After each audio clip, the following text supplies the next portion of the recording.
एक बहुत घने जंगल की बात है। उस जंगल में चारों ओर हरियाली और शांति का माहौल था। एक बड़ी झील थी जो जंगल के सभी जीवों की प्यास बुझाती थी। झील के पास ही जमीन के नीचे सैकड़ों चूहों का एक बड़ा और संगठित समुदाय रहता था। वे अपने छोटे छोटे घरों में खुशी और सुरक्षा के साथ रहते थे। उन्हीं दिनों हाथियों का एक विशाल और बलशाली झुंड उसी जंगल से गुजर रहा था।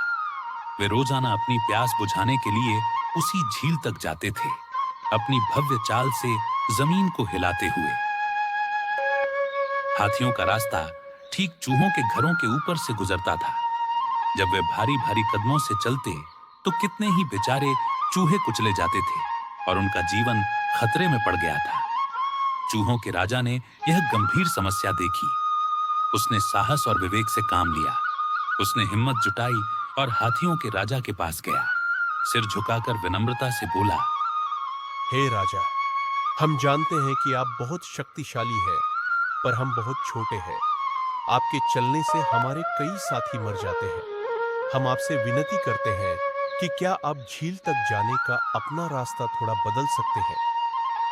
हाथी राजा ने पहले तो चूहे की छोटी काया की तरफ देखा, फिर उसकी ईमानदारी से भरी बात सुनी। उन्हें दया आ गई। उन्होंने अपनी गलती मानी और एक महत्वपूर्ण वादा किया। ठीक है, आज से हम दूसरा रास्ता अपनाएंगे और मैं तुम्हें वचन देता हूँ कि अगर भविष्य में तुम्हें हमारी मदद की जरूरत पड़ी तो हम जरूर आएंगे। दोस्ती का वचन और भविष्य का संकट, इस पर चूहों के राजा ने उसी आत्मविश्वास से आभार व्यक्त किया। हत्या धन्यवाद हाथी राजा, और हम भी वचन देते हैं कि अगर कभी आपको हमारी जरूरत पड़ी तो हम अपनी तरफ से पूरी सहायता जरूर करेंगे। हाथी राजा मन ही मन मुस्कुराया। ये छोटे से चूहे भला मेरी क्या मदद करेंगे? पर उन्होंने अपना रास्ता बदल दिया और दोस्ती का वचन निभाते रहे। और फिर नियति ने अपना खेल दिखाया।